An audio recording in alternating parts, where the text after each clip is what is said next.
ચાલો વિદ્યાર્થી મિત્રો, સ્વાધ્યાય 2.1માં આપણે દાખલા નંબર 6 સુધી જોયું. હવે 7, 8, 9 અને 10ની વાત કરીએ તો 7 નંબરના દાખલામાં એવું આપેલું છે કે ગણ A, B, C અને Dમાં ઘટકો આપેલા છે, તો નીચે મુજબના પરિણામો ચકાસો. એમાં પેલું છે A cross B છેદગણ C equal to A cross B છેદગણ A cross C. અને ત્યારબાદ બીજું પરિણામ જોઈશું. તો પહેલા પરિણામ માટે અહીં ડાબી બાજુ અને જમણી બાજુ આપણે મેળવી અને બે સરખી થાય છે કે નહીં એવું ચેક કરશું. તો ડાબી બાજુ A ક્રોસ B છેદગણ C મેળવવા માટે સૌપ્રથમ B અને Cનો છેદગણ મેળવશું.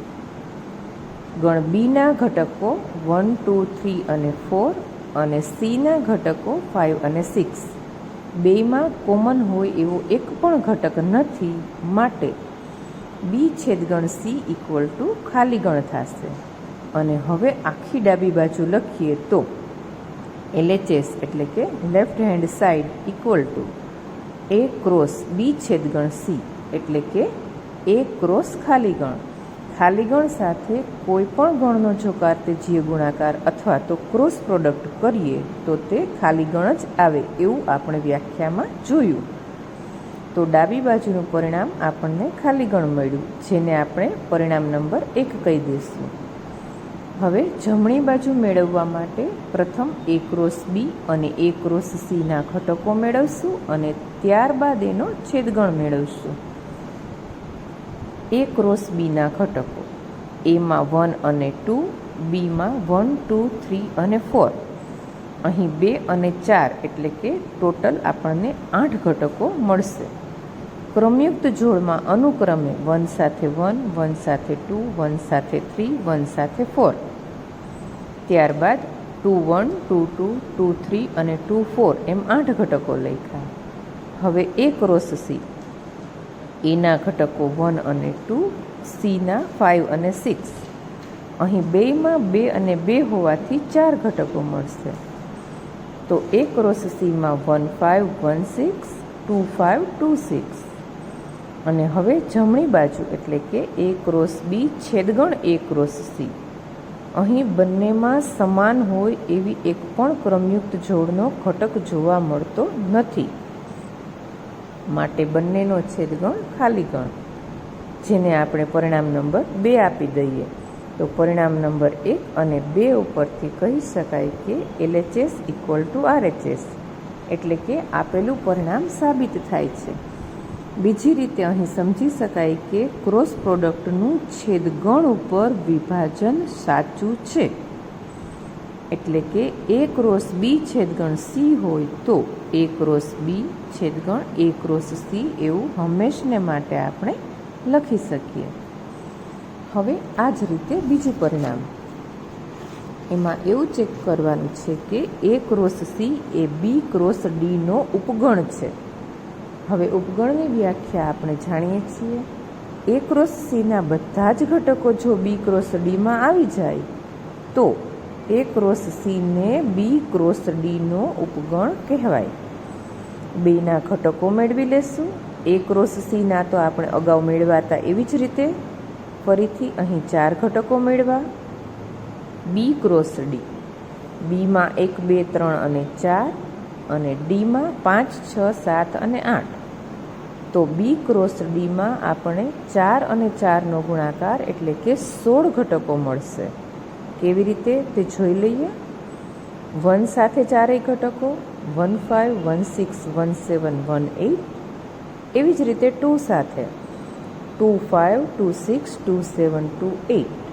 આ જ રીતે 3 સાથે 4 ઘટકો અને 4 સાથે 4 ઘટકો, એવી જ રીતે આપણે 16 ઘટકો અહીં લખ્યા.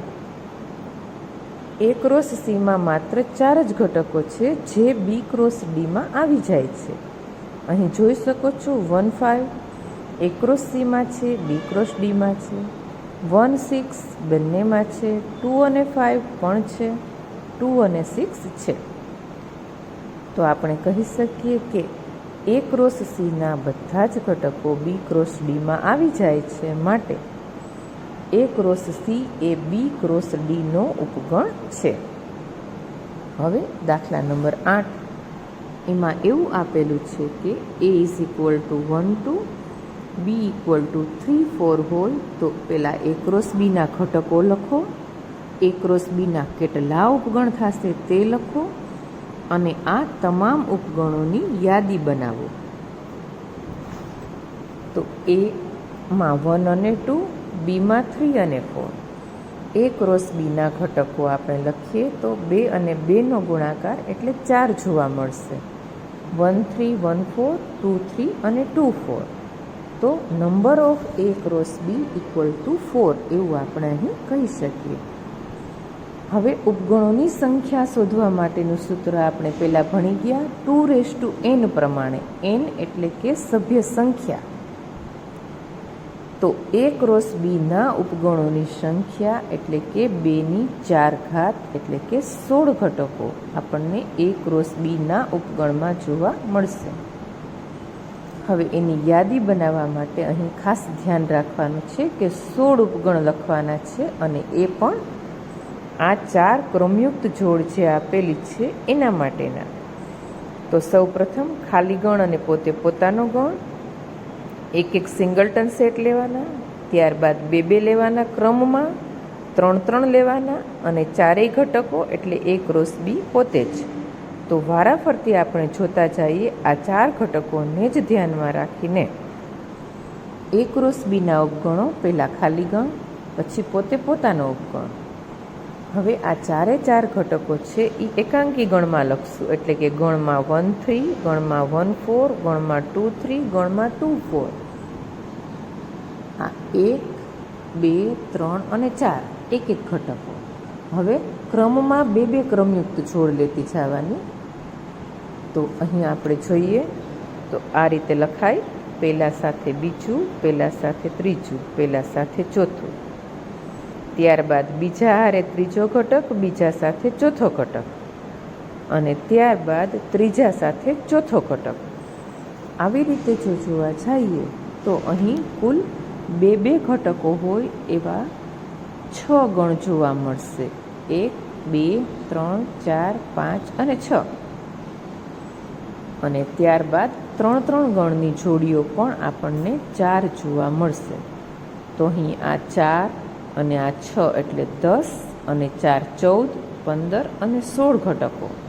તો એ ક્રોસ બીના જેટલા ઉપગણો એટલે કે 16 છે એના ઘટકો આપણે અહીં લખ્યા. દાખલા નંબર 9માં જોઈએ તો નંબર ઓફ એ બરાબર 3, નંબર ઓફ બી બરાબર 2 હોય તેવા 2 ગણ એ અને બી હોય તો ભિન્ન ઘટકો એક્સ વાય અને ઝેડ માટે x1 y2 અને z1 એ ક્રોસ બીના ઘટકો હોય તો એ અને બી શોધો. હવે નંબર ઓફ એ બરાબર 3, નંબર ઓફ બી બરાબર 2. ગણ એમાં 3 ઘટકો છે અને બીમાં 2. આપેલી ત્રણેય ક્રમયુક્ત જોડ એ ક્રોસ બીમાં આવેલી છે. એ અને બીના કાર્તેજીય ગુણાકારમાં, બીજી રીતે એમ કહી શકાય. તો પ્રત્યેક પહેલો ઘટક જે છે એ ગણ એમાં છે. તો અહીં પ્રત્યેકનો પહેલો ત્રણેય અલગ અલગ છે એટલે કે એક્સ વાય અને ઝેડ. તો ગણ એમાં 3 ઘટકો આવી ગયા એટલે કે એમાં 3 ઘટકો.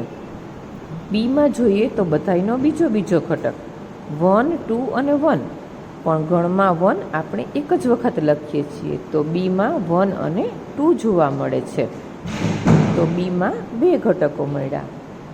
હવે આપણે એ અને બીના ઘટકો આ રીતે મેળવી લીધા. એક જ માર્ક્સમાં અથવા તો વિકલ્પમાં આવા દાખલાઓ પૂછાઈ શકે. દાખલા નંબર 10માં જોઈએ તો અહીં આપણને કાર્તેજીય ગુણાકાર એ ક્રોસ એના ઘટકોની સંખ્યા 9 છે અને 2 ઘટકો આપણને -1 0 અને 0 અને 1 એ ક્રોસ એમાં આવેલા છે એવું આપેલું છે. તો ગણ એ શોધવાનો છે અને એ ક્રોસ એના બાકીના ઘટકો શોધવાના છે. હવે અહીં આપણને આપેલું છે કે number of A cross A equal to 9. A cross A એટલે કે એનો સ્ક્વેર ઇક્વલ ટુ 9. તો નંબર ઓફ એ બરાબર 3, એટલે કે ગણ એમાં 3 ઘટકો આવેલા હશે. જે બે ક્રમયુક્ત જોડ આપણને આપેલી છે કે -1 0 અને 0 1 belongs to A cross A, તો બધા જ ઘટકો એમાં આવી જશે. -1 આવશે, 0 એમાં આવશે અને 1 પણ આવશે.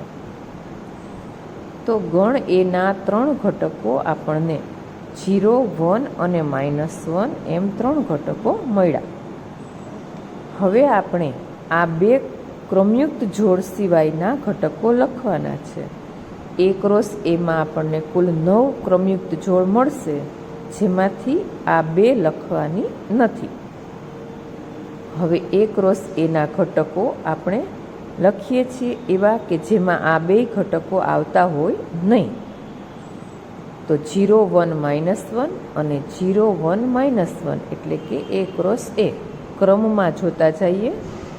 0 સાથે 0, હવે 0 સાથે 1 અહીંયા આવી ગયું છે એટલે આપણે નહીં લઈએ, અને 0 સાથે -1.